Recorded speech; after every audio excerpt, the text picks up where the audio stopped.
स्वागत है दोस्तों जेएस नोवेल वर्ल्ड में, जहां हर कहानी में छुपा एक रोमांच, हंसी के ठहाके और थोड़ी सी ट्रिल। तो तैयार हो जाइए, क्योंकि अब शुरू होने वाला है एक नया किस्सा जो आपको ले जाएगा हंसी और रोमांच से भरी इस दुनिया में। अग्नि पर मांस पक रहा था जब वीर ने फणीश्वर को भोजन के लिए पुकारा। फणीश्वर अब छिपता नहीं था। लीना की नजर में आने के बाद रोज रोज का पर्दा करना जरूरी नहीं रहा, बशर्ते उसकी पहचान गुप्त रहे।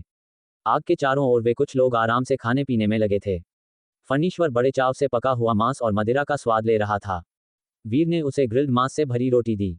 फणीश्वर को वह ताजी और नई लगी। उसने कुछ निवाले लिए और प्रशंसा किए बिना नहीं रह सका। फणीश्वर मग्न होकर खा रहा था कि वीर ने सहजता से उसकी मदिरा की बोतल वापस ली और खुद भी 2 घूंट भर लिए। एक संतुष्टि का भाव उसके चेहरे पर था। फणीश्वर को एहसास हुआ तो उसने वीर को घूर कर देखा और मदिरा की बोतल छीन ली। बोतल में मदिरा कम हो रही थी। वीर को इस बुजुर्ग के साथ इतनी सहजता से बातचीत करते और नजदीकी दिखाते हुए देखकर लीना और हीरालाल के लिए वह युवक और भी रहस्यमय हो गया। खाना पीना खत्म करने के बाद फणीश्वर ने अपने कपड़ों पर हाथ फेरा और आंगन से बाहर निकल गया, पूरी तरह से लापरवाह दिखते हुए बिना किसी निशान के गायब हो गया। फणीश्वर को जाते देख वीर ने हल्की सांस ली। वह जानता था कि बूढ़ा व्यक्ति बहुत देर तक आंगन में रहने से डर रहा था। उसे भय था कि लीना और दूसरे लोग उसकी पहचान न कर लें, इसलिए उसने पहाड़ों की चोटियों और टहनियों के बीच अकेले बैठने का फैसला किया, जहां प्रकृति की हवा ही उसका साथी थी। थोड़ा सा अपराध बोध महसूस करते हुए वीर दानवों के शवों की देखभाल के लिए उठा। उसने उस बूढ़े व्यक्ति के लिए मदिरा का एक अच्छा जार बनाने की योजना बनाई। छटाई करने के बाद वीर ने कुछ अमर महादानवों के शवों से कई अच्छे टुकड़े काटे, फिर वापस आंगन में आकर मदिरा बनाना शुरू कर दिया। सोनम आंगन के एक कमरे में बैठी थी, जम्हाई ले रही थी और पूरी तरह से ऊब चुकी थी। कभी कभी उसकी नजर आंगन में रोजमर्रा के कामों में व्यस्त आकृति पर पड़ती, उसके होंठ हल्के से मुड़ जाते। वह इस नज़ारे से खुश थी। वह आज तलवारबाजी की पोथियां कला केसरी अकादमी की अतुलनीय तकनीक पहुंचाने आई थी, जिसे वीर ने लापरवाही से अपनी गोद में रख लिया था। उसने देखा था कि जब से वह पोथी मिली है, वीर ने उसे दूसरी बार देखा भी नहीं था। दुनिया की सर्वोच्च साधना तकनीकें और रणवीर हवेली का वैभव उस युवक के लिए चूल्हे के पास मिलने वाली साधारण दुनियावी खुशियों से कम महत्वपूर्ण लग रहे थे। सच में एक दिलचस्प नौजवान।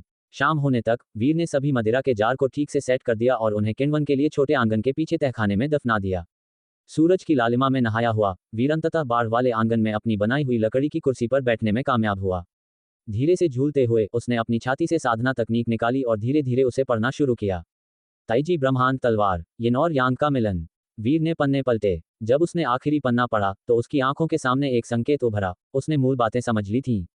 तुरंत ही वीर ने पोथियों को अलग रखा और अपनी कुर्सी पर वापस झुक गया, आंखें बंद करके विचार करने लगा।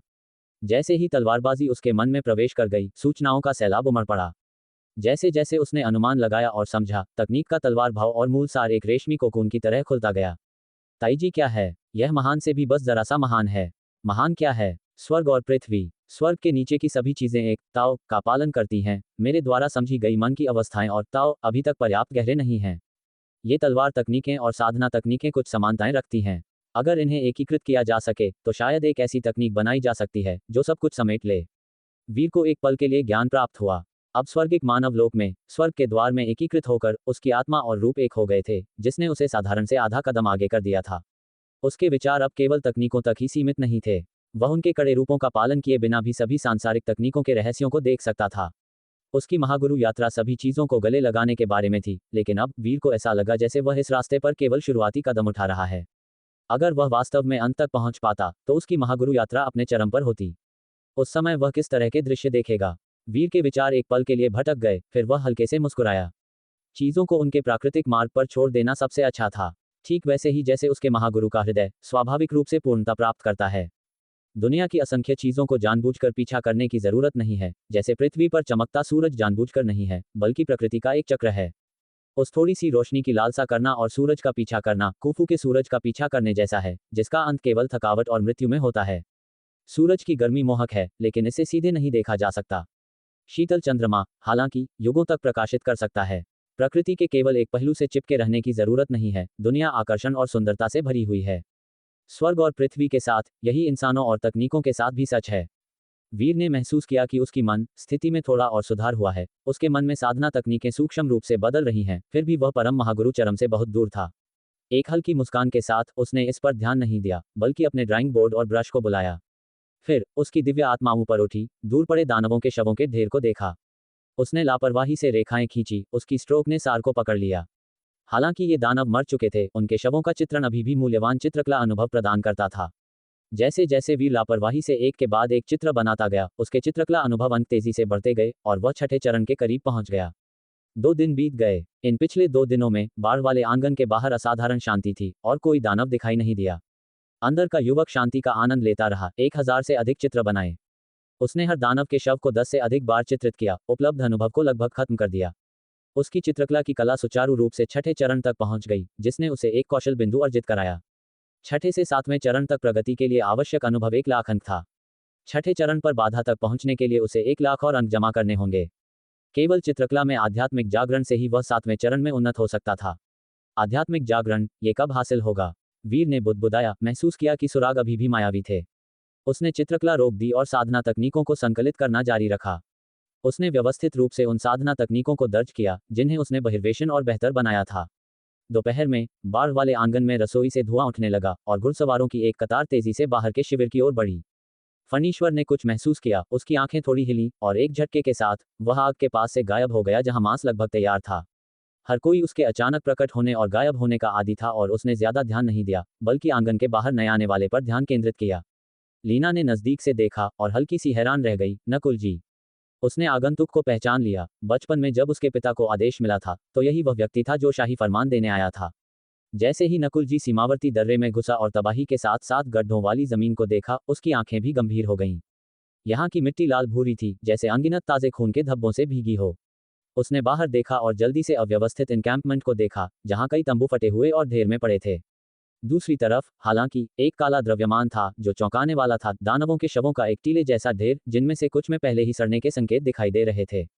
उसने खून और सड़न की बदबू सूंघी, उसका चेहरा थोड़ा और खराब हो गया, लेकिन उसने जल्दी से खुद को संभाला। उसकी निगाहें शिविर के केंद्र पर टिकी, जहां उसकी आंखों में संक्षिप्त रूप से आश्चर्य झलक गया।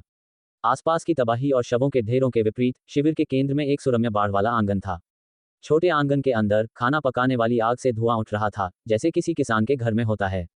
लेकिन सीमा पर किसान का घर कैसे हो सकता था? वह आगे बढ़ा, उसके पीछे कई दरबारी गार्ड थे। बाढ़ वाले आंगन के सामने पहुंचकर नकुल जी ने अंदर का दृश्य साफ देखा। उसकी निगाहें संक्षिप्त रूप से सोनम से मिली, जो आग के सामने बैठी थी। सोनम की आंखें उदासीन थीं, बिना किसी बड़ी प्रतिक्रिया के। नकुल जी ने दूसरी तरफ वीर और लीना को देखा और अचानक समझ गया कि माहौल इतना शांत क्यों था। पता चला कि महादानवराज यहाँ थे। उसे कुछ आश्चर्य हुआ। कला केसरी अकादमी का खुद तक सीमित रहने का सिद्धांत इस बार टूट गया था। घोड़े से उतरकर नकुल जी ने आंगन में प्रवेश किया। सम्राट यू का शाही फरमान आ गया है। काउंट वीर को फरमान प्राप्त करने के लिए आमंत्रित किया जाता है। नकुल जी ने धीरे से घोषणा की। वीर ने भी इस परिचित आकृति को देखा और तुरंत अपने हाथों से आटा झाड़ा, थोड़ा झुककर आगे बढ़ा। नकुल जी, बहुत समय हो गया। क्या यंग मास्टर वीर कुशल हैं? नकुल जी ने मुस्कुराते हुए पूछा। वीर ने हल्का सा माथे पर बल डाला और सिर हिलाया। सब कुशल है।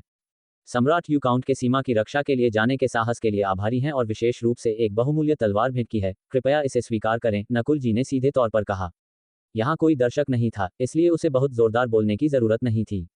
वीर, जो उसे दी गई गहरे सुनहरे रंग की तलवार से कुछ हैरान था, फिर भी उसे दोनों हाथों से स्वीकार किया। महाराज सम्राट यू का धन्यवाद और नकुल जी, आपका भी धन्यवाद।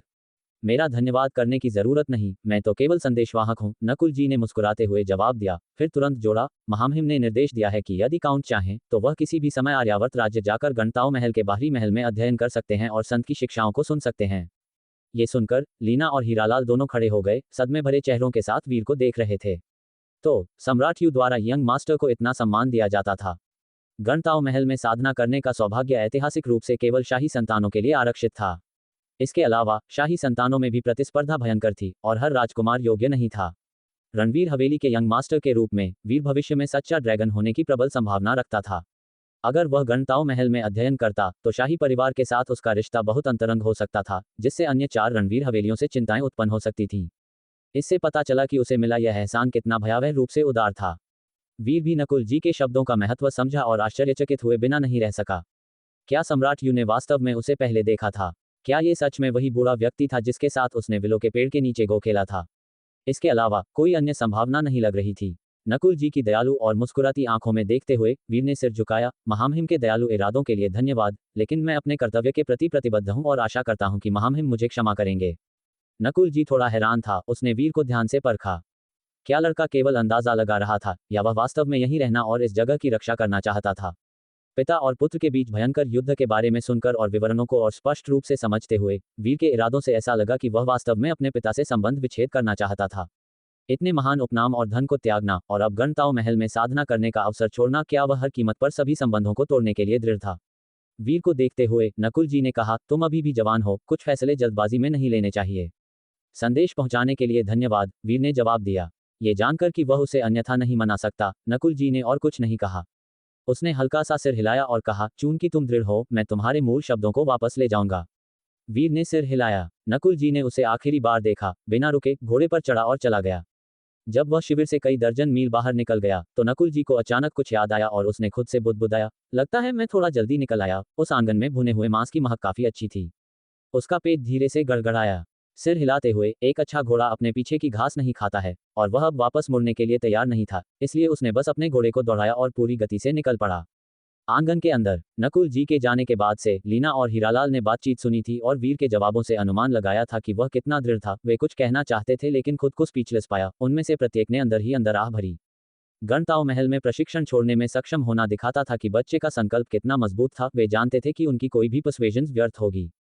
वीर आग के पास लौटा। सोनम की निगाहें उसके हाथ में रखी तलवार पर पड़ी। उसने उदासीनता से कहा, तलवार वास्तव में अच्छी है। इन शब्दों पर वीर ने मूठ को पकड़ा और धीरे से तलवार निकाली। एक वूश के साथ तलवार म्यान से बाहर आई और हवा में एक ड्रैगन जैसी चीख गूंजती हुई प्रतीत हुई, जैसे दुनिया में रोशनी की एक लकीर चमक उठी हो। उसके म्यान से बाहर निकलते समय ब्लेड की सरासर चमक इतनी तेज थी कि किसी की दृष्टि को काट सकती थी। ये नाग उड़ान है, हीरालाल ने धीरे से कहा। उसकी आंखों में सदमा और गंभीरता दिखाई दी। लीना के चेहरे के भाव भी थोड़े बदल गए। उन्हें उम्मीद नहीं थी कि सम्राट यू इतनी बहुमूल्य नामित तलवार भेंट करेंगे। ये 10 महान प्रसिद्ध तलवारों में सबसे आगे थी। इसकी प्रतिष्ठा और स्थिति अनंत रात्रि से भी ज्यादा थी। आखिरकार अनंत रात्रि को एक दशक के लिए गढ़ा गया था, लेकिन केवल 3 साल के लिए म्यान से बाहर निकाला गया था, इससे पहले कि इसे फिर से सील कर दिया गया। इस बीच नाग उड़ान तलवार महान आर्यावर्त साम्राज्य में कई शक्तिशाली व्यक्तियों के हाथों से गुजरी थी। इसे सैकड़ों वर्षों तक गढ़ा गया था और यह एक तलवार संत की साथी तलवार थी। वास्तव में यह एक अच्छी तलवार है। वीर ने ब्लेड पर हल्के से टैप किया और एक धीमी ड्रैगन जैसी दहाड़ सुनी, एक जानलेवा इरादे का आभास जिसने उसे कंपकंपी वाली तीक्ष्णता महसूस कराई। एक पल देखने के बाद वीर ने तलवार को म्यान में रखा और उसे रश्मि को सौंप दिया। रश्मि अपनी तलवार को अपनी कमर से लटकाए हुए थी। उसने दोनों हाथों से इसे लिया। उसकी आंखों में आश्चर्य और उत्साह झलक रहा था। उसने नाग उड़ान की प्रसिद्धि सुनी थी, एक शीर्ष स्तरीय प्रसिद्ध तलवार। उसके पिता को कभी इसे देखने का भी मौका नहीं मिला था, फिर भी अब उसने इसे छुआ था। मांस तैयार है, चलो सब खाने की तैयारी करें, वीर ने मुस्कुराते हुए कहा। लीना और हीरालाल होश में वापस आए। उनके चेहरे के भाव जटिल थे। उसी समय एक आकृति चुपचाप दिखाई दी। ये फनीश्वर था, जो अभी अभी गया था। उसे वीर को इनाम मिलने की ज्यादा चिंता नहीं थी। उसने बस नाग उड़ान पर एक नजर डाली, इससे पहले कि वह एक मदिरा लौकी बाहर निकालता, खाने और पीने के लिए तैयार। उस शाम वीर ने कुल 124 साधना तकनीकें कॉपी की, जिन्हें उसने वर्षा श्रावण मीनार में सीखा था, जो कि ली परिवार की उन तकनीकों का योग था जिनसे उसका सामना हुआ था। उसने जो कॉपी की वे सभी उसके अपने निष्कर्षों के बाद उन्नत संस्करण थे। वे निम्न संस्करण जो उसने एक बार सीखे थे, अब बेहतर संस्करणों के रूप में वापस कर दिए गए थे। वीर को विश्वास था कि उसने उन्हें पर्याप्त ब्याज के साथ लौटा दिया था। इसके अलावा उसने महागुरु लोक में प्रवेश करने के बाद 3 अतुलनीय तकनीकें लिखी, जिसमें उसकी आत्म साधना के साथ आई सभी चीजों के सार की समझ को मिलाया गया था। उसने इन 3 अतुलनीय तकनीकों को अन्य लोगों के साथ पैक किया, जो ली परिवार को एक उपहार था। हालांकि इन 3 अतुलनीय तकनीकों को सीखना इतना आसान नहीं होगा, एक शर्त थी। लिखाई खत्म करने के बाद वीर ने उन्हें सोनम को सौंप दिया। उसे रत्नपुर के नजदीकी शहर तक पहुंचाने का जिम्मा सौंपा, जहां उसे ली परिवार की स्थानीय तैनात सेना को ढूंढना था और उनसे ये पैकेज ली परिवार को वापस भेजने के लिए कहना था। कुछ दिनों बाद शक्तिनगर शहर में रणवीर हवेली के सामने कई जियाओ शेर सर पर दौड़े। ये जीव 7 या 8 लोगों को ले जाने के लिए काफी भारी थे और कुछ की पीठ पर बड़े बंडल बंधे हुए थे। आगे वाला व्यक्ति जियाओ शेर से कूद कर उतरा, अपना पहचान टोकन गेट गार्ड को प्रस्तुत किया और कुछ शब्द फुसफुसाए। जल्द ही संदेश पर्वत और नदी अखाड़ा तक पहुंचाया गया। अध्ययन कक्ष में वरुण ली तियानगांग एक गहरे भाव के साथ पूछताछ के परिणामों की जांच कर रहे थे। उनकी आंखें झिलमिला रही थीं। तभी एक भरोसेमंद सहयोगी अंदर आया और हवेली के बाहर की स्थिति की सूचना दी। वरुण चौंक गए और अचानक मेज पर हाथ पटका, गुस्से से चिल्लाते हुए, वह ली परिवार के पहले एहसान को लौटा रहा है। इसका क्या मतलब है? तुम कहते हो कि उसने कई साधना तकनीकें वापस भेजी हैं। भरोसेमंद सहयोगी को सिर हिलाते हुए देखकर वरुण का चेहरा पीला पड़ गया, क्योंकि उन्होंने कहा, सब कुछ अंदर लाओ। मैं देखना चाहता हूं कि उसने उन्हें कैसे लौटाया है। जल्द ही जियाओ शेरों की पीठ से बड़े बंडल आंगन में पहुंचाए गए। बंडलों के अलावा एक पत्र भी था। युजुवान ने पत्र वरुण को सौंपा, जिन्होंने लापरवाही से बंडल खोले और देखा कि वे सभी किताबों से भरे थे।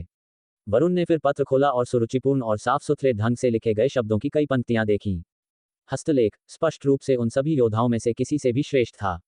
इसे पढ़ने के बाद उनका चेहरा कड़वा हो गया। अपने हाथ के इशारे से उन्होंने कई किताबें मंगाई और तेजी से उन्हें पलटा। किताबों में साधना तकनीकें सभी एक ही हस्तलेख में लिखी गई थीं, सभी एक ही व्यक्ति द्वारा। एक किताब खत्म करने के बाद उन्होंने दूसरी उठाई और कई के माध्यम से जारी रखा। आंगन में कब्र जैसी शांति थी, पूरी तरह से स्थिर। सेवक रामू और सेवक काका दोनों एक तरफ खड़े थे, उनके चेहरे चिंता से भरे थे। अच्छा, बहुत अच्छा। कई मैनुअल देखने के बाद वरुण की आंखें गुस्से और सदमे से भरी थीं। उन्होंने लापरवाही से जो कुछ साधना तकनीकें उठाई थीं, वे सभी श्रेष्ठ गुणवत्ता की थीं, ठीक वैसे ही जैसे पत्र में कहा गया था। दूसरे पक्ष ने न केवल साधना तकनीकें वापस की थीं, बल्कि उन्हें ब्याज के साथ भी लौटाया था, बकाया राशि से अधिक। कुल मिलाकर 124 मैनुअल। इसके अलावा 3 अतुलनीय तकनीकें थीं। वरुण को यह विश्वास करना मुश्किल लगा कि उनके बेटे ने वास्तव में इतनी सारी साधना तकनीकें सीखी थीं। 100 से अधिक। वह सिर्फ 14 छोटे वर्षों में 100 से अधिक कैसे सीख सकता था? इतनी विविध साधना तकनीकों का अभ्यास करते हुए वह अपने साधना स्तर को 15 कोस क्षेत्र तक कैसे बढ़ा सका? और यहां तक कि उसके साथ युद्ध के दौरान स्वर्गिक मानव महागुरु बनने के लिए एक आत्मबोध भी प्राप्त किया। इस क्षण वरुण का दिल थोड़ा डगमगाने से खुद को नहीं रोक सका। ऐसी प्रतिभा अनसुनी थी, यहां तक कि किसी दानव का किसी को अपने वश में करना भी इस स्तर को प्राप्त नहीं कर सकता। क्या ये हो सकता है कि वह वास्तव में गलत थे? क्या वह वास्तव में उस पर बहुत कठोर थे? लेकिन जल्द ही उन ठंडी आंखों की याद जिन्होंने उनके खिलाफ तलवार खींची थी, उनके मन में उभरी और उनके दिल में थोड़ी सी गर्मी तेजी से शांत हो गई। उनकी प्रतिभा अद्वितीय हो सकती है, लेकिन वह स्वभाव वास्तव में ली परिवार का सच्चा ड्रैगन बनने के लिए उपयुक्त नहीं था। अगर वह उनके खिलाफ तलवार खींच सकता था, तो ली परिवार के अन्य सदस्यों के बारे में क्या? अगर उन्होंने ली परिवार को इस व्यक्ति को सौंप दिया, तो वह चैन से आराम नहीं कर सकते थे। अभी महान आर्यावर्त साम्राज्य संकटग्रस्त समय में था। उन्हें इस जहाज को अच्छी तरह से चलाना चाहिए, क्योंकि कोई भी गलती 1000 साल की महिमा को बर्बाद कर सकती है और उन्हें अपने पूर्वजों से मिलने के लिए बिना चेहरे के छोड़ सकती है। एक गहरी सांस लेते हुए वरुण ने बाकी साधना तकनीकें उठाईं और उन्हें कॉपी करना शुरू कर दिया। इन तकनीकों के नाम थे और उन्होंने युजुवान को बेहतर गुणवत्ता वाली साधना तकनीकों की समीक्षा करने के लिए दिया और अतुलनीय तकनीकें उन्हें व्यक्तिगत रूप से जांचने के लिए थीं। युजुवान की स्थिति और प्रतिष्ठा के साथ वह आसानी से अतुलनीय तकनीकों तक नहीं पहुंच सकते थे। इस बीच वरुण ने वर्षा श्रावण मीनार से कई बुजुर्गों को बुलाया। ये बुजुर्ग जीवन भर हवेली न छोड़ने के लिए बाध्य थे। वे सभी अभिनव की पीढ़ी के उत्कृष्ट सदस्य थे और वर्षा श्रावण मीनार का प्रबंधन और देखभाल करने के लिए अभिनव के साथ दैनिक आधार पर सहयोग करते थे। ये बुजुर्ग ली परिवार के जीवित शब्दकोश भी थे, उनके दिमाग परिवार के कई रहस्यों से भरे हुए थे। वर्षा श्रावण मीनार में एकत्रित साधना तकनीकों की भी वे नियमित आधार पर समीक्षा करते थे। जैसे ही बुजुर्ग शामिल हुए, अन्य आंगन को भी यह खबर मिली और वे आश्चर्यचकित और चकित हुए बिना नहीं रह सके। पर्वत और नदी अखाड़ा की ओर तेजी से बढ़े। एक दिन और एक रात में बुजुर्गों ने सभी तकनीकों की समीक्षा की, पुष्टि की कि वे सभी बिना किसी दोष के साधनीय थीं। इस खबर को सुनकर वरुण की भावनाएं अविश्वसनीय रूप से जटिल थीं, सदमे के साथ साथ गर्व और खुशी की भावना और एक अवर्णनीय क्रोध से भरी थीं। और बुजुर्गों ने जो कहा, उसे सुनकर हीरा रानी, विपुल और अन्य लोग दंग रह गए। एक बार में इतनी सारी श्रेष्ठ साधना तकनीकों को इकट्ठा करना एक महागुरु के लिए भी अनसुना था। अपनी अतुलनीय तकनीकों को निकालने के लिए अपने पूरे जीवन को समर्पित करने के अलावा अन्य तकनीकों को निकालने में काफी समय लगेगा और कुछ ही लोग ऐसा करने में समय बर्बाद करेंगे। पिछली बार वर्षा श्रावण मीनार में इतनी सारी श्रेष्ठ साधना तकनीकें एक साथ इकट्ठा की गई थी, 1000 साल पहले थी। तब विभिन्न संप्रदायों ने अराजकता पैदा की और शाही कानूनों का उल्लंघन किया। शाही दरबार ने संप्रदायों को साफ करने और दबाने के लिए अपनी रणवीर हवेली को भेजा, एक खूनी सफाया किया जिसके परिणामस्वरूप एक बार में सैकड़ों साधना तकनीकों का संग्रह हुआ, जिनमें से भी मुश्किल से 100 श्रेष्ठ तकनीकें थीं। और अब ये सभी मैनुअल वीर ने खुद लौटाए थे। क्या ये हो सकता है कि कई 4 स्टैंड लोग के शक्तिशाली अभ्यासियों ने वीर को उन्हें निकालने में मदद की हो? उन्हें सबसे ज्यादा सदमा इस बात से लगा कि वीर ने अपने साल अपने दूसरे चाचा के साथ वर्षा श्रावण मीनार में बिताए थे, जहां अगर वह तकनीकें सीखना चाहता तो सीख सकता था। एक प्रत्यक्ष वंशज होने के नाते इसमें कोई बाधा नहीं थी। लेकिन वीर केवल 14 साल का था और उसने पहले ही वहां से 100 से अधिक तकनीकें सीख ली थी, जो थोड़ा ज्यादा अतिरंजित लग रहा था। उसे इतना समय और ऊर्जा कहाँ मिल सकती थी? वरुण, क्या अब तुम संतुष्ट हो? अभिनव को सतर्क किया गया और वह दौड़ते हुए आया। स्थिति को समझने के बाद अपने चेहरे पर कोई खुशी दिखाने के बजाय उसने वरुण को बर्फीले भाव से देखा। उनके शब्दों को सुनकर अन्य लोगों ने भी अपने भावों में सूक्ष्म परिवर्तन दिखाए, वीर द्वारा इन साधना तकनीकों को वापस करने के उद्देश्य पर विचार करते हुए। एक साथ इतनी सारी अभ्यास तकनीकें वापस करना दिखाता है कि उस बच्चे का सेनापति वरुण के साथ पिता पुत्र का रिश्ता तोड़ने का इरादा कितना अटल है। हीरा रानी ने सेनापति वरुण की ओर देखा, जिनका चेहरा लोहे जैसा सख्त था, और आह भरकर बोली, वरुण, आखिरकार तुम पिता हो। वीर पर अब और गुस्सा मत करो। अगर हमारे पूर्वज इतने उदार न होते तो तुम्हारे और राजेश्वरी के विवाह में अनगिनत बाधाएं आती और तुम्हारे बच्चे को भी आलोचना झेलनी पड़ती। हर कोई कहता है कि वीर भाग्यशाली है, पर उसका भाग्य कहाँ है? हालांकि वह एक वीर कुल में जन्मा और रेशम में लिपटा, तुम और राजेश्वरी कभी उसके साथ नहीं रहे। बच्चे ने तुम्हारे लौटने के लिए 14 साल इंतजार किया और तुम्हारे वापस आने के बाद भी तुम लोग केवल कुछ दिन साथ रहे कि इतना बड़ा संघर्ष खड़ा हो गया। अगर यह सिलसिला यूं ही चलता रहा तो तुम दोनों के बीच का पिता पुत्र का बंधन सचमुच टूट जाएगा। सातवें भाई। विपुल की अभिव्यक्ति उलझ गई। उन्होंने कहा, मैंने वीर को देखा है और वह उतना बुरा नहीं है जितना तुम बताते हो। अगर वह बच्चा मेरा बेटा होता तो मैं खुशी से फूला न समाता। वह लोगों से शालीनता और समझदारी से पेश आता है, लापरवाह बिल्कुल नहीं है। और तुमने पूछताछ के नतीजे तो देखे ही हैं। ये कहते हुए वह कुछ सोच रहे थे, उनकी आंखें सूक्ष्मता से घूम गईं और वह आह भरे बिना न रह सके।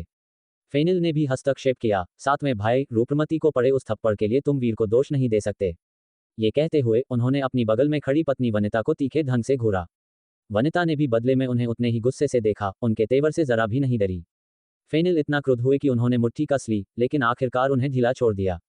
उन्हें पिता की सीख याद थी, एक आदमी की मुट्ठी दुनिया जीतने के लिए होती है, पत्नी पर वार करने के लिए नहीं। इसी कारण वह इतने वर्षों से सहन कर रहे थे। सातवें भाई, भले ही तुम वीर को उद्दंड और लापरवाह मानते हो, लेकिन वह कितना भी उद्दंड हो, उसका अभ्यास स्तर अपने समकालीनों से कहीं आगे है। जब उसके पास प्रतिभा है और निश्चिंत रहने का अवकाश है तो तुम उसे इतना दबाव क्यों दे रहे हो? हीरा रानी ने धीरे से कहा। सबकी बात सुनकर सेनापति वरुण मौन रहे, उनका चेहरा गंभीर था। उन्हें सलाह के हर शब्द का भान था। ये कहना गलत होगा कि उन्हें इस क्षण कोई पछतावा नहीं था, लेकिन जब भी उन्हें उस बच्चे का ठंडा चेहरा याद आता तो वह जलते हुए क्रोध से भर जाते थे। खासकर इन अभ्यास तकनीकों की वापसी, यह अटल रवैया, आखिरकार वह उसका पिता था। उसकी हड्डी का टुकड़ा, उसके मांस का अंश, भले ही उन्होंने गलत समझा हो, क्या वह बच्चा सचमुच उन पर तलवार चला सकता था? और केवल एक छोटे से दानव पशु के कारण उनसे झगड़ा कर लिया। एक पिता के रूप में उनके अपने भावों का उस बच्चे ने कितना मूल्यांकन किया? सोच रहा है कि चला जाएगा। इतना आसान नहीं है। वरुण ने गहरी सांस ली, उनकी आंखें ठंडी और तीक्ष्ण थीं। हालांकि मुझे नहीं पता कि उसे ये अभ्यास तकनीकें कहाँ से मिली, लेकिन जो चीजें उसे लीकुल का देना बाकी है, वह सिर्फ ये नहीं है। 3 साल तक सीमा की रक्षा करना कोई आसान काम नहीं है और लियांगजोऊ में भयंकर उथल पुथल होने वाली है। उनकी बात सुनकर सब चौंक गए। लियांगजोऊ के लाखों लोगों की चिंता करते हुए विपुल ने पूछा, सातवें भाई, तुम्हारे कहने का मतलब क्या है? वरुण ने उन्हें देखा। बात यहां तक पहुंच चुकी थी, अब कुछ गोपनीय जानकारियों को छुपाने की जरूरत नहीं थी। वैसे भी वह हाल के दिनों में व्यवस्था करने की योजना बना रहे थे, आज बस एक जल्द घोषणा थी। तुम जानते हो मैंने देवद्वार दर्रा से वापसी का और लीना को वापस बुलाने का आदेश क्यों दिया? वह जगह है जहां हमारे तीसरे भाई और छठे भाई ने कई वर्षों तक रक्षा की। हमारे लिए कुल ने वहां अनगिनत योद्धा खोए हैं और अथाह रक्त बहाया है। अगर हम अपनी सेना वापस बुलाते हैं तो ये सब छोड़ने के बराबर है। वरुण की आंखें ठंडी और सख्त हो गईं। ऐसा नहीं है कि मैं रक्षा नहीं करना चाहता, नहीं यह कि महाराज ऐसा नहीं चाहते, बल्कि हम बस उसे थाम नहीं सकते। लियांगजोऊ के बाहर दानव एकत्रित हो रहे हैं, युद्ध भड़काने की तैयारी में हैं। देवद्वार दर्रा पहला अवरोध बनेगा और सबसे पहले आक्रमण झेलेगा। हाल ही में लियांगजोऊ के अंदर 3 भूतिया शहर स्तर की विनाश नदियां दिखाई दी हैं। एक शहर जो विनाश नदी से प्रभावित हुआ, रातों रात गायब हो गया, आधा जलमग्न हो गया, अनगिनत लोग मर गए और घायल हुए। अब वान कुल के बुजुर्गों ने वहां जाकर इन विनाश नदियों को अस्थायी रूप से पराजित करने की कोशिश की है। दर्रे को खुला रखने की कोई उम्मीद नहीं है। अगर वे उन सभी को नष्ट कर सकते हैं तो तीनों विनाश नदियां अस्थायी रूप से मिट जाएंगी, जिससे उन्हें और फैलने से रोका जा सकेगा। दानवों की योजना इस अवसर का उपयोग करके लियांगजोऊ को भेदने और महान आर्यावर्त साम्राज्य पर आक्रमण करने की है। वर्षों से दानव आर्यावर्त को अपनी खाने की मेज और हमारे लाखों लोगों को थाली में मछली के रूप में देखते रहे हैं, वार करने को तैयार हैं, और अभी पिछले ही दिन जिया कुल को भारी नुकसान उठाना पड़ा। 2 चतुर्थ स्तर के दानव राज ने हमारे क्षेत्र पर आक्रमण किया और जिया कुल के एक दादा पहले ही युद्ध में मारे जा चुके हैं। उनके द्वारा उजागर की गई चौंकाने वाली खबरों की इस श्रृंखला को सुनकर हर कोई हक्का बक्का रह गया। लीकुल की सबसे केंद्रीय खुफिया जानकारी वरुण, यानी सच्चे ड्रैगन, के हाथ में थी और उन्हें उम्मीद नहीं थी कि बाहर इतना कुछ हो चुका होगा। वरुण, अगर लियांगजोऊ इतना खतरनाक है तो तुम अभी भी वीर को वहां क्यों जाने दे रहे हो? हीरा रानी होश में आते हुए तुरंत बोली। वरुण ने ठंडे लहजे में कहा, मैंने उसकी जिद्दी भावना को तोड़ने की योजना बनाई थी। किसे पता था कि उसे गुप्त रूप से चतुर्थ स्तर की शक्तियों द्वारा संरक्षित किया जा रहा है, वह मुझसे विपरीत जाने पर जोर दे रहा है। इतना कहकर उन्होंने अभिनव काका की ओर देखा। अभिनव काका ने गुस्से में कहा, हीरालाल पर निर्भर होकर चतुर्थ स्तर के बिना क्या तुम सचमुच सोचते हो कि तुम अपने बेटे को सुरक्षित रख सकते थे? यह मत भूलो कि उस बच्चे की प्रतिभा पहले ही प्रकट हो चुकी है। वे दानव जो हमारे लिए कुल से द्वेष रखते हैं, क्या वे उसे बढ़ते हुए और उठते हुए देखते रहेंगे? एक नाजुक क्षण में जब उसे सबसे ज्यादा सुरक्षा की जरूरत थी, तुमने उसे शक्तिनगर से बाहर धकेल दिया, हमारे संचालन के आधार से बाहर, बाहरी दुनिया की कठोरता के सामने उजागर कर दिया। क्या तुम सचमुच उसे इतनी बुरी तरह मारना चाहते हो? जब उनके दिल में दबा गुस्सा बाहर निकला तो वरुण ने भी गुस्से में कहा, अगर तुम्हारा लाड प्यार न होता तो क्या वीर आज वहां पहुंचता, इतनी मामूली बात पर घर छोड़ देता? और अब उसमें मुझसे संबंध तोड़ने की भी क्षमता आ गई है। अभिनव काका इतने गुस्से में थे कि उनका चेहरा लाल पड़ गया और वह कांपते रहे, बोल नहीं पाए। वरुण, दूसरे काका का इरादा अच्छा था, तुम उनसे ऐसे बात नहीं कर सकते। हीरा रानी का रंग थोड़ा बदल गया, उन्होंने जल्दी से कहा। बाकी लोगों ने अभिनव काका को देखा। हालांकि इस बुजुर्ग ने रणवीर हवेली में बहुत समय बिताया था, लेकिन अपनी जवानी में किए गए कुछ अजीबोगरीब कामों और उनके पिता के साथ उनके टकराव के कारण उनके बारे में उनकी राय वास्तव में अनुकूल नहीं थी। इन वर्षों में केवल हीरा रानी ही अभिनव काका के अपेक्षाकृत करीब थी और इस बुजुर्ग के मिजाज और चरित्र को समझती थी। दूसरे लोगों को अनिश्चितता थी कि उन्हें समझाने में मदद करनी चाहिए या नहीं। सेनापति वरुण ने भी अपना गुस्सा कम कर लिया, यह महसूस करते हुए कि उनका रवैया अभी थोड़ा आपत्तिजनक था। उन्होंने गहरी सांस ली, अपने पांचवें भाई विपुल की ओर देखा और गंभीर आवाज में कहा, पांचवें भाई, मैंने आज ये बात उठाई क्योंकि मैं कुछ दिनों में तुम्हें ढूंढने की योजना बना रहा था। लियांगझोउ के संबंध में मेरा इरादा है कि तुम वहां तैनात होकर स्थिति का पता लगाओ। जब दानव एक बड़ा हमला करेंगे तो मैं व्यक्तिगत रूप से सेना का नेतृत्व करने के लिए वहां जाऊंगा। विपुल ने हाँ में सिर हिलाया, ईमानदारी से जवाब दिया, कोई समस्या नहीं, इसे मुझ पर छोड़ दो। मैं इन पिछले वर्षों में अपनी चोटों से उबर रहा हूं और मैं लगभग पूरी तरह से ठीक हो चुका हूं। उत्तर यवन में उस लड़ाई में मुझे ही जाना चाहिए था। वरुण ने सिर हिलाया, हमें अपने बीच इस तरह के भेदों की परवाह क्यों करनी चाहिए। ये सुनकर विपुल की आंखें थोड़ी लाल हुईं, लेकिन उन्होंने खुद को रोका और ज्यादा कुछ नहीं कहा। फेनिल ने कहा, सातवें भाई, अगर तुम्हें किसी चीज की जरूरत हो तो बस मुझे बुला लेना। आठवें भाई, तुम्हें बस इतना सुनिश्चित करने की जरूरत है कि कंगाजो सुरक्षित रहे। उस जगह को सूर्यकांत ने अपनी जान की कीमत पर वापस पाया था, हम उसे खो नहीं सकते, वरुण ने गंभीरता से कहा। फेनिल ने हल्का सा सिर हिलाया। वह इस बात को अच्छी तरह से समझते थे, इसीलिए वह इन पिछले वर्षों में लगन से कंगाजो की रक्षा कर रहे थे, शायद ही कभी रणवीर हवेली लौटे थे। इस वजह से उन्होंने अपने बच्चों के अनुशासन और साथ को नजरअंदाज किया था, जिसके परिणामस्वरूप उनकी पत्नी द्वारा दोनों बच्चों को असीमित रूप से बिगाड़ दिया गया था। इस बार लौटने पर उन्हें अनुशासित करना बेहद मुश्किल लगा। इसके अलावा उनकी पत्नी अपने वांग परिवार की पृष्ठभूमि पर भरोसा करती थी और उनसे डरती नहीं थी क्योंकि उनके मायके में लोग थे। इसलिए वरुण और वीर के बीच के बड़े टकराव को देखते हुए उन्हें अपने दिल में गहरी सहानुभूति महसूस हुई। अनजाने में वह वरुण का पक्ष ले रहे थे, वरुण के दिल में एक पिता की बेबसी महसूस कर रहे थे। उस स्थिति में, पांचवें भाई, इन अगले कुछ दिनों में तैयार हो जाओ और निकल पड़ो। तुम जितनी जल्दी जाओगे और स्थिति को समझोगे उतना ही बेहतर होगा। तुम्हें देवद्वार दर्रा के बारे में चिंता करने की जरूरत नहीं है, वरुण ने कहा। विपुल चौंक गए, वीर का क्या होगा? उसे चतुर्थ स्तर की सुरक्षा मिली है। अगर स्थिति खराब होती है तो वह स्वाभाविक रूप से लौट आएगा, जब तक कि वह सचमुच अपनी जान गंवाना न चाहता हो, वरुण ने ठंडे लहजे में कहा। विपुल की अभिव्यक्ति थोड़ी बदल गई, लेकिन उन्होंने अपने दिल में एक हल्की आह भरी और चुप रहे। बुजुर्गों, इन अभ्यास तकनीकों को वर्षा श्रावण मीनार तक ले जाओ, वरुण ने कई बुजुर्गों से कहा, इशारा करते हुए थोड़ा झुके। सभी बुजुर्गों ने हल्का सा सिर हिलाया। उनका वरुण के पारिवारिक मामलों में दखल देने का कोई इरादा नहीं था, उन्होंने इन वर्षों में हमेशा अपने कर्तव्यों का पालन किया था। फिर इन तीनों अतुल्य तकनीकों का क्या? एक बुजुर्ग झिझका। वरुण की अभिव्यक्ति थोड़ी गहरी हुई जब उन्हें उस पत्र की सामग्री याद आई। इन अतुल्य तकनीकों का क्या? हीरा रानी ने उलझन में पूछा। बुजुर्ग ने सौम्य स्वभाव के साथ कहा, मालकिन, ऐसा लगता है कि छोटे स्वामी वीर ने एक बार जिक्र किया था कि अगर ये तीनों अतुल्य तकनीकें शामिल की जाती हैं तो ये सुनिश्चित करना होगा कि सूर्यकांत उनका अभ्यास न करे, तभी वह ये तकनीकें हमें भेंट करने देंगे। समूह चौंक गया और उन्होंने आश्चर्य में एक दूसरे को देखा। उम्मीद नहीं थी कि बच्चे को यह अभी भी याद होगा। हालांकि ये देखते हुए कि इसी मामले पर पिता पुत्र का बड़ा संघर्ष भड़का था, दूसरे पक्ष के लिए इसे गहराई से याद रखना सामान्य था। एक और बुजुर्ग ने कहा, इसके अलावा एक और विकल्प है कि वह इन अतुल्य तकनीकों का अभ्यास भी कर सकता है, लेकिन वली कुल के सच्चे ड्रैगन पद का उत्तराधिकार नहीं कर सकता। हीरा रानी ने वरुण की ओर मुड़कर पूछा, क्या ये सच है? वरुण ने सख्त चेहरे के साथ सिर हिलाया। भीड़ एक दूसरे को देखने लगी। ये सौभाग्य की बात थी कि रानी रुक्मिणी वहां मौजूद नहीं थी, वरना ये सुनकर वह आग बबूला हो जाती। ये बच्चा, इसे गणित करना खूब आता है। हीरा रानी हल्का सा मुस्कुराए बिना न रह सकी। वरुण ने उन्हें देखा और उपहास किया, हम पर दबाव बनाने के लिए तीनों अतुल्य तकनीकों का उपयोग करना बस एक जंगली कल्पना है, उसकी साजिश गहरी है, बच्चे जैसा कुछ नहीं। वह स्पष्ट रूप से चतुर और समझदार है, तुम्हारे मुंह में ये साजिश और गहरा कैसे बन जाता है? अभिनव काका खुद को रोक नहीं पाए और फिर से बोले। वरुण की भौहें सिकुड़ी और वह चुप रहे। विपुल ने विचार किया और कहा, वीर का कार्य धमकी देने के इरादे से नहीं है। बच्चे ने बस एक खुली रणनीति अपनाई है। अगर हम सूर्यकांत को इसका अभ्यास करने देते हैं और वह सच्चे ड्रैगन पद का उत्तराधिकार करता है, तो उससे उत्पन्न होने वाली अतुल्य तकनीक के साथ कौन जानता है कि उसने उसमें आधा चाल छिपा रखा हो। भविष्य में अगर सूर्यकांत इन अतुल्य तकनीकों का उपयोग उससे लड़ने के लिए करता है, तो सच्चा ड्रैगन वीर के सामने तुरंत रह जाएगा। भले ही सूर्यकांत इसे सीख ले, उसके पास सच्चे ड्रैगन का अधिकार नहीं होगा। इसलिए ऐसा लगता है कि एक बार जब सूर्यकांत इन तकनीकों को सीख लेता है, तो वह जीवन भर पूरी तरह से वीर के रहमोकरम पर होगा। बाकियों का क्या? वनिता ने पूछा, अपनी अभिव्यक्ति को बदलने से खुद को रोक नहीं पाई। वह भी अपने 2 बच्चों को उन्हें सिखाने के बारे में सोच रही थी। विपुल ने उसे एक नज़र देखा और धीरे से बोले, बाकियों के लिए वीर के साथ अंतर इतना बड़ा है कि वे इसे सीखें या न सीखें, इससे कोई फर्क नहीं पड़ता। ये सुनकर वनिता का चेहरा बदल गया। उन्हें ऐसा सवाल पूछने पर शर्मिंदगी महसूस हुई, लेकिन उन्हें ये स्वीकार करना पड़ा कि वह जो कहा गया था उसका खंडन नहीं कर सकती थी, कम से कम अभी तो नहीं। अगली पीढ़ी में केवल वह युवा राजकुमार जिसे बुद्ध ने सीधे तौर पर सिखाया है, भविष्य में वीर से आगे निकलने की कुछ उम्मीद रखता है। बाकियों के लिए वीर का सामना करते हुए भले ही अतुल्य तकनीकों में कोई कमी न हो, वे क्षेत्रों में इतने बड़े अंतर के सामने मुकाबला नहीं कर पाएंगे। हालांकि वह अपने दिल में थोड़ी नाराजगी महसूस किए बिना न रह सकी। अभी रास्ता लंबा है और एक कदम आगे होने का मतलब यह नहीं है कि आप हमेशा आगे रहेंगे। एक निश्चित ऊंचाई पर पहुंचने के बाद स्वाभाविक रूप से गतिरोध आएगा, एक ठहराव जो दशकों तक चल सकता है।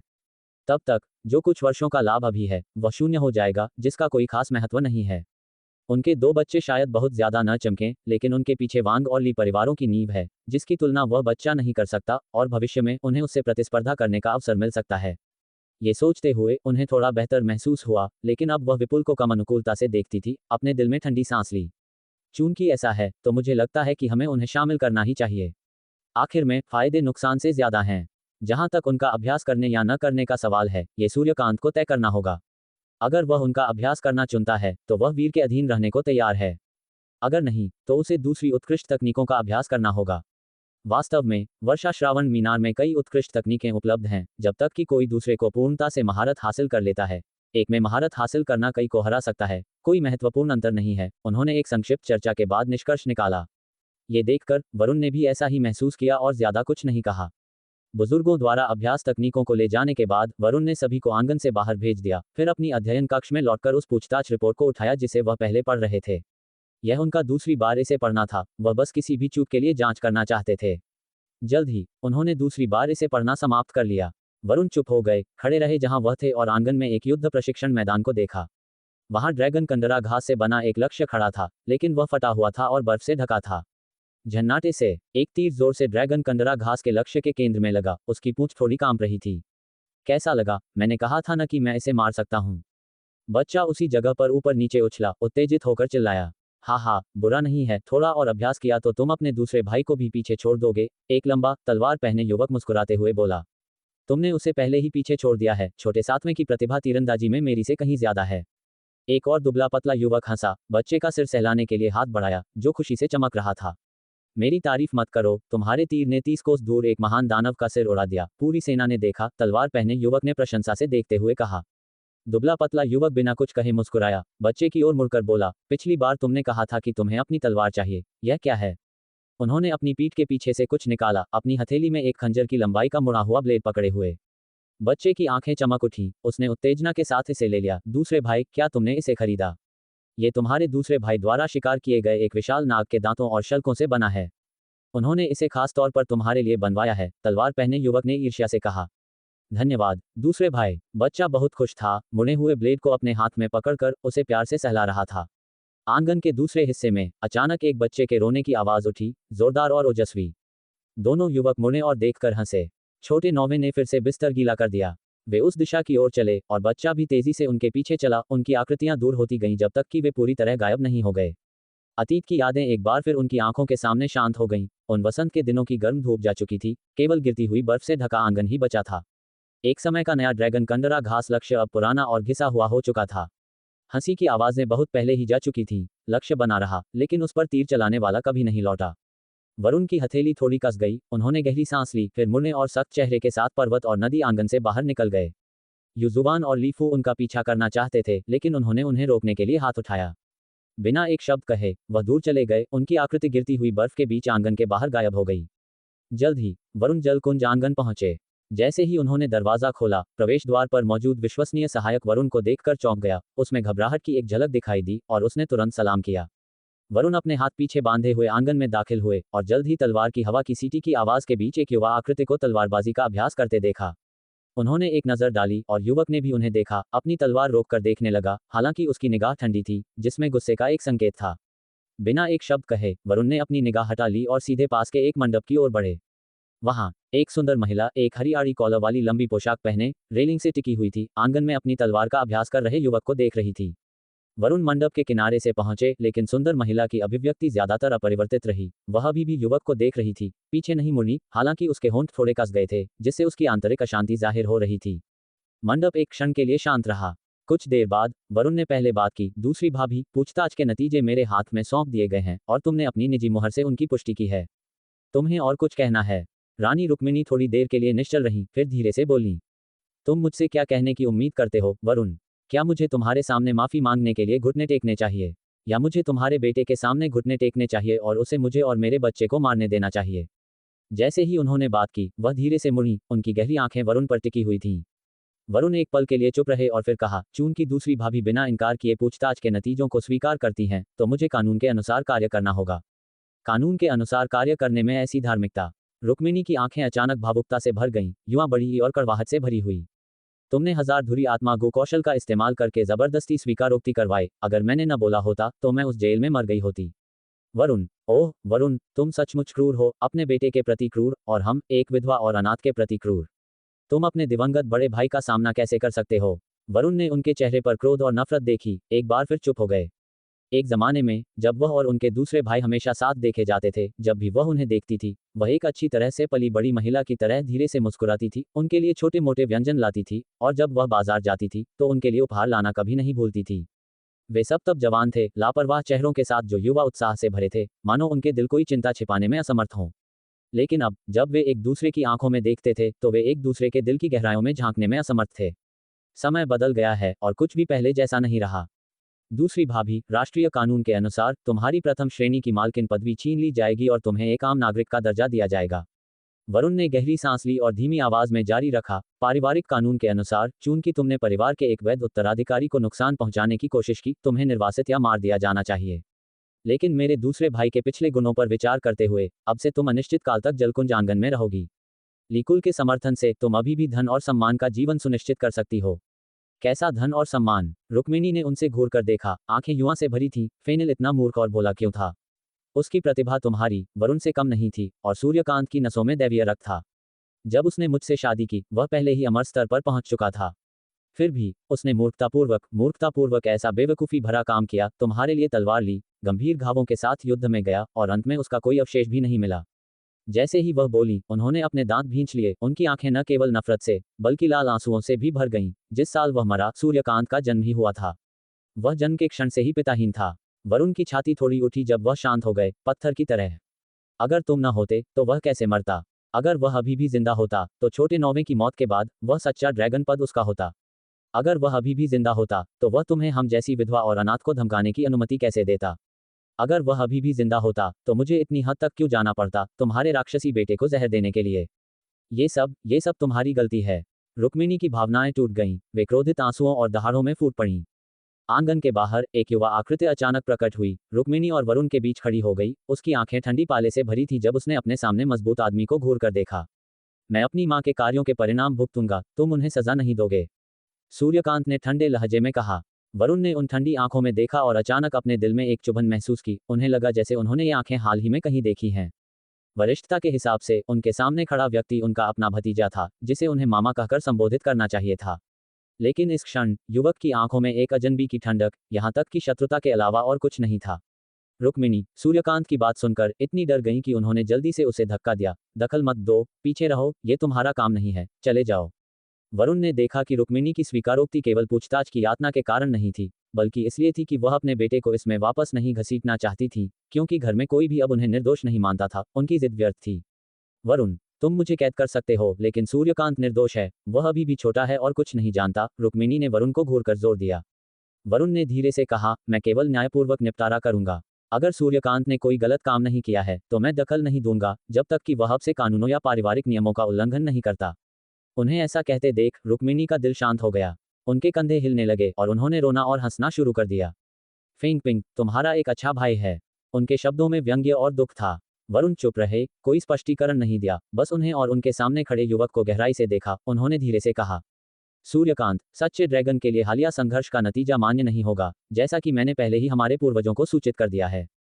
तुम और वीर अभी भी प्रतिस्पर्धा कर सकते हो। मैंने वीर को 3 साल दिए हैं और तुम्हें भी वही मिलेगा। अगर तुम 3 साल में वीर को हरा सकते हो तो सच्चा ड्रैगन पद तुम्हारा है। सूर्यकांत कांप उठा, उन्हें घूर कर देखा। क्या ये सच है? वरुण ने खुद को नहीं दोहराया। उनके सामने खड़े युवक ने उन्हें मामा कहकर बुलाने की भी परवाह नहीं की, जिससे उनके भावनात्मक संबंध की पतली परत दिखाई दी। उन्हें अब कोई उत्साह नहीं था। हालांकि रुक्मिणी वरुण के मिजाज को अच्छी तरह से जानती थी और जानती थी कि उनके शब्द सच्चे थे। वह हंसने लगी, बोली, वरुण, ओह वरुण, जब से पिताजी गुजर गए तुम इन वर्षों में सचमुच जरा भी नहीं बदले हो। तुम्हारे बेटे ने जीता है, वह राक्षस, उसे कौन हरा सकता है?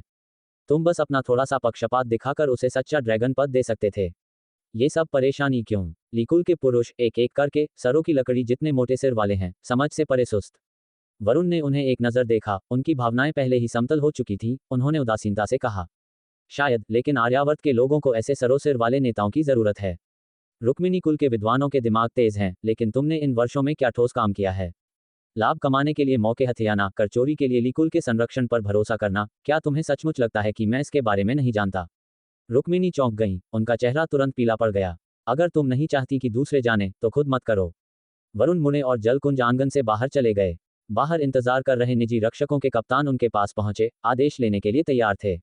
आंगन को सील कर दो, वह एक भी कदम बाहर नहीं रखनी चाहिए। वरुण ने ये शब्द कहे और सीधे चले गए।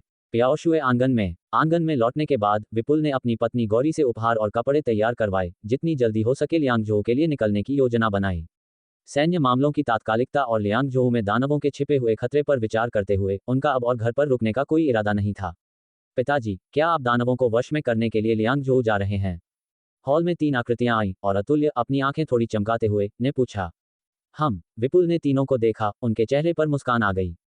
उन्होंने उन्हें करीब आने का इशारा किया और एक बार जब वे पास आए तो उन्होंने गर्मजोशी से कहा, जब मैं दूर रहूं तो तुम्हें अपनी माँ की बात सुननी चाहिए और शरारती नहीं होना चाहिए, समझे? पिताजी, क्या आप देवद्वार दर्रा जा रहे हैं, उनके साथ पहरा देने? अतुल्य ने तुरंत पूछा। युक्ति और निनाद ने भी विपुल को ध्यान से देखा। देवद्वार दर्रा। विपुल चौंक गए और उन्हें एहसास हुआ कि उनकी बेटी किसका जिक्र कर रही थी। उनकी अभिव्यक्ति थोड़ी बदली जब उन्होंने आह भरी। मैं लियांगजोऊ में लिकुल के सैन्य शिविर के लिए जा रहा हूँ। देवद्वार दर्रा सीमा पर एक खतरनाक जगह है और उसे पहले ही खाली करा लिया गया है। मुझे नहीं पता कि वह बच्चा कब लौटेगा, या क्या वह सचमुच 3 साल तक वहां रहने का इरादा रखता है। अगर दानव आक्रमण करते हैं तो वह जगह बेहद खतरनाक हो सकती है। ये कहते हुए चिंता उनके चेहरे पर स्पष्ट रूप से अंकित थी। अतुल्य और उसके भाई बहन चौंक गए, उनकी अभिव्यक्ति बदल गई। पिताजी, अगर लियांगजोऊ खतरे में है तो क्या आपको उन्हें सूचित नहीं करना चाहिए? अतुल्य ने भौहें सिकोड़कर कहा। विपुल ने हल्का सा सिर हिलाया। लियांगजोऊ पहुंचने के बाद मैं उन्हें और सतर्क रहने की चेतावनी देने के लिए एक सैन्य रिपोर्ट भेजूंगा। अगर वह सीधे लौट आए तो सबसे अच्छा होगा। वह बच्चा सचमुच जिद्दी है। पिता और पुत्र के बीच ऐसी कौन सी बात है जिसे सुलझाया नहीं जा सकता? गौरी ने उन्हें देखा। बस बातें मत करो, कुछ मामले अकेले छोड़ देने ही बेहतर हैं। लियांगजोऊ पहुंचने के बाद तुम्हें अपना ख्याल रखना चाहिए। अगर तुम सचमुच उस बच्चे को लिखना चाहते हो तो उसे ये भी बताना कि 5वीं मालकिन ने उसके पसंदीदा बचपन के नाश्ते, कोमल गोमांस और जेड पेस्ट्री को तैयार किया है, ताकि वह वापस आने पर उसका आनंद ले सके। यहाँ कहानी का रूपांतरण प्रस्तुत है और इसके बाद नाम परिवर्तन की सूची दी गई है। विपुल ने हल्के से सिर हिलाया और अपनी पत्नी सुरेखा का हाथ धीरे से थाम लिया। फिर उन्होंने तीनों से कहा, अब जब दुनिया में दानव उथल पुथल मचा रहे हैं तो ये पहले जितना स्थिर नहीं रहा। तुम सभी को जितनी जल्दी हो सके अपनी साधना को बढ़ाना होगा। सिर्फ इसलिए कि तुम्हारे पास कुछ क्षमताएं हैं, बाहर इतराना नहीं, समझे? अतुल्य ने कहा, पिताजी, मैं भी लियांगजोऊ जाना चाहती हूँ। मैं भी जाऊंगा, मयंक ने जल्दी से जोड़ा। अद्विक ने कुछ नहीं कहा, लेकिन बड़ी उम्मीद भरी आंखों से अपने पिता को देखा। विपुल ने आंखें घुमाई, उन्हें लगा कि उनके शब्द अनसुने कर दिए गए हैं और चिड़चिड़ाते हुए बोले, तुम सबकी देखभाल करने की मुझमें ताकत नहीं है। मेरी मुश्किलें मत बढ़ाओ। पिताजी, वे शायद सक्षम न हो, लेकिन मैं जा सकती हूँ। अतुल्य ने दृढ़ता से अपने छोटे भाई बहनों को धोखा दिया और तर्क दिया, मुझे भी पहाड़ से उतरने के बाद नश्वर दुनिया का अनुभव करने की जरूरत है। सच्चे ड्रैगन के लिए होड़ के दौरान ही मुझे एहसास हुआ कि मुझमें और उनमें कितना बड़ा अंतर है। मुझे साधना के लिए दानवों को मारने जाना है। मयंक और अद्विक दोनों ने अपनी बड़ी बहन की तरफ देखा, महसूस कर रहे थे कि वे तो अपनी बड़ी बहन के लिए बस एक सहारा थे। विपुल अपनी बेटी की बातों पर कड़वाहट से मुस्कुराए, अपनी तुलना उनसे मत करो। उनमें से एक तुम्हारे चाचा 9 से ज्यादा अतिरंजित है और दूसरा बुद्ध का सीधा शिष्य है। तुम्हारी उम्र में तुम्हारा साधना स्तर होना ही एक बड़ी उपलब्धि है। तुम पहले से ही अपने साथियों के बीच अलग खड़ी होती हो, ब्रह्मांड सूची में शीर्ष 30 के भीतर हो। मुझे तुम पर बहुत गर्व है, उन्होंने कहा। यह अभी भी काफी नहीं है, मैं केवल नंबर 1 बनना चाहती हूँ। अतुल्य ने दृढ़ता से कहा, अगर मैं इसी तरह आराम करती रही तो जल्द ही मैं उनकी एड़ियां भी नहीं देख पाऊंगी। उसे इतना जिद्दी देखकर विपुल ने एक पल के लिए सोचा और हार मान ली। ठीक है, तुम्हारे साधना स्तर के साथ सेना में जाकर कुछ अनुभव हासिल करना तुम्हारे लिए अच्छा होगा। पिताजी, मयंक और उसके भाई बहन जल्दी से बोल पड़े। सोचना भी मत। पिताजी, आप पक्षपात कर रहे हैं। हाँ, मैं पक्षपात कर रहा हूँ। अगर तुम ठीक से नहीं रहे तो मैं तुम्हें थप्पड़ मारूंगा। विश्वास है या नहीं? लियांगजो, देवद्वार दर्रा। दर्रे के छोटे बाड़ वाले आंगन के अंदर लकड़ियां बुझ चुकी थीं। वीर ने देखा कि सोनल और फनीश्वर पेट भर खा चुके हैं। वह हंसे, अपने नितंबों को थपथपाया, खड़े हुए और बोले, आज मौसम अच्छा है, क्या हमें टहलने और कुछ दानवों को मारने जाना चाहिए? हैरानी से सोनल ने कहा, तुम्हें अभी अभी गरुड़ उड़ान तलवार मिली है, क्या तुम पहले तलवारबाजी का अभ्यास नहीं करोगे? तलवारबाजी का अभ्यास वास्तविक लड़ाई के दौरान सबसे ज्यादा प्रगति होती है। वीर हंसे। मुझे लगता है कि तुम बस ज्यादा दानवों को मारने के लिए मेरी मदद का इस्तेमाल करना चाहते हो। सोनल ने उन्हें बेनकाब कर दिया। ये तो बस खाना पचाने में मदद करने के लिए है, वीर ने मुस्कुराते हुए कहा। ये सच है, मैं भी यहाँ रुककर ऊब रही हूँ। मैं तुम्हारे साथ टहलने चलूंगी। सोनल खड़ी हुई और बोली। फनीश्वर ने शांति से कहा, वह तुम्हारे लिए काफी है, मैं नहीं जाऊंगा। वीर ने अपनी मुस्कान रोकी और हल्के से सिर हिलाया, फिर रश्मि के हाथों से गरुड़ उड़ान तलवार ली। क्या मैं भी चल सकती हूँ? रश्मि ने जल्दी से पूछा। तुम अभी भी बहुत कमजोर हो, यहाँ अच्छी तरह से साधना करो। जब दिव्य आत्मा विरासत में लेने का समय आएगा तो क्या तुम अपने पिता के पक्ष से दिए गए मार्ग को अपनाओगी या तुम मार्शल मंदिर जाओगी? वीर ने पूछा। रश्मि ने तुरंत जवाब दिया, मार्शल मंदिर। मेरे पिता ने भी मेरे लिए यही जगह चुनी है। ठीक है, एक बार जब तुम आगे बढ़ जाओगी तो मैं सोनल से तुम्हें मार्शल मंदिर भेजने के लिए कहूंगा। लेकिन तुम्हें जल्दी करनी होगी, वह केवल 6 महीने के लिए ही रुक रही है, वीर ने मुस्कुराते हुए कहा। रश्मि जान गई कि उसका साधना स्तर बहुत कम है। वीर तलवार लेकर मुड़े और चले गए। एक सफेद परछाई उछली और छोटी सफेद लोमड़ी उनके कंधे पर एक पंख जितनी हल्की होकर दौड़ गई। वीर ने उसके छोटे से सिर को रगड़ा। वह लापरवाही से शिविर से बाहर निकल गए, तलवार लेकर अपनी दिव्य आत्मा को मुक्त किया और चारों ओर गश्त की। ज्यादा देर नहीं लगी, वीर ने 40 कोस दूर कुछ छिपे हुए दानवों को देखा।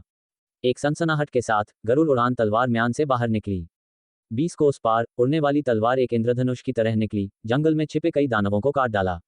दानवों के शरीर को टोफू जितना आसानी से चीरते हुए उनकी दिव्य आत्माओं को भी नष्ट कर दिया। वीर हवा से यात्रा करते थे, आकाश में आजादी से उड़ते थे। उन्होंने सड़क पर बिखरे हुए दानव शवों को जंगल में फेंक दिया। उन्होंने साफ कर चुके रास्ते पर बस गए दानवों को भी मार डाला और उनके शवों को दूर फेंक दिया। वह चाहते थे कि ये दानव जान लें कि यह मनुष्यों के लिए एक सड़क है। वीर पास के जंगल की ओर उड़ गए। रास्ते में सभी आकार के दानवों का सामना करते हुए उन्होंने उन्हें आसानी से मार डाला। दिव्य यात्रा क्षेत्र या 15 कोस क्षेत्र के दानव उनके लिए मुकाबले में नहीं थे। स्वर्गिक मानव लोक के दानवों के खुरदरी खाल और मांस भी गरुड़ उड़ान तलवार के नीचे सूखी घास की तरह फट गए। वीर ने जमीन पर दानवों के शवों का एक विशाल विस्तार छोड़ दिया। वह आसपास के सभी दानवों को साफ करके इस जगह को दानवों के लिए एक वर्जित क्षेत्र बनाना चाहते थे। सोनल वीर के आसपास चली, उन्हें खुद कार्रवाई करने का मुश्किल से कोई मौका मिला।